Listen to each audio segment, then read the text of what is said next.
एक समय की बात है, एक छोटे से गांव में एक बौद्ध साधु रहता था।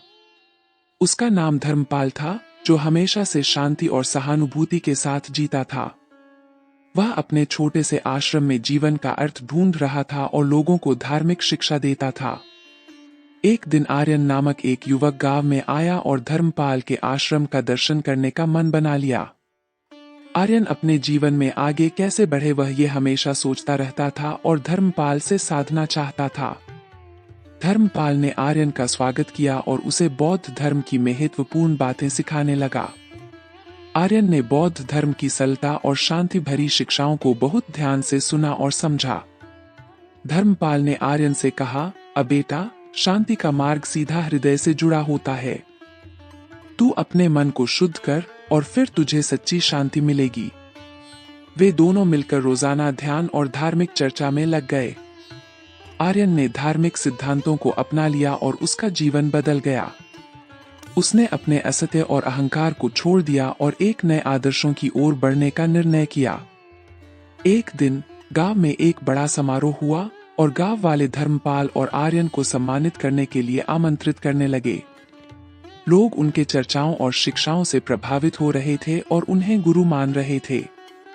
एक बौद्ध साधु की गरिमा में धर्मपाल और आर्यन ने लोगों को शांति के मार्ग पर चलने के लिए प्रेरित किया और उन्हें सत्य और सहानुभूति की महत्वपूर्णता सिखाई।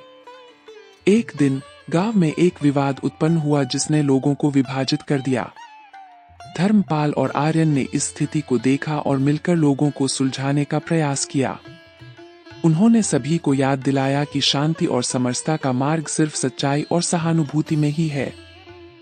उन्होंने लोगों को समझाया कि विवादों को हल करने के लिए धर्म और साहित्य का सही से अध्ययन करना चाहिए। धर्मपाल और आर्यन ने अपनी बौद्ध शिक्षाओं का अभ्यास करके लोगों को समझाया कि शांति का सच्चा मार्ग अपने मन को नियंत्रित करने में है। उन्होंने बताया कि सही और नीति पुरुषोत्तम का अनुसरण करने से ही विश्व शांति संभव है।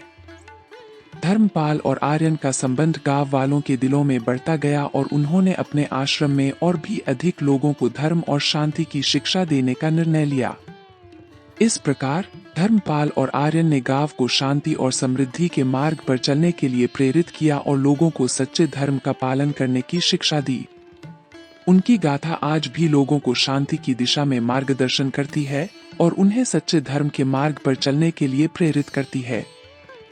दोस्तों, आप सभी को भगवान गौतम बुद्ध की ये कहानी पसंद आई हो तो चैनल को सब्सक्राइब कर लेना, जिससे कि मैं आप लोगों के लिए और भी कहानियां ला सकूं।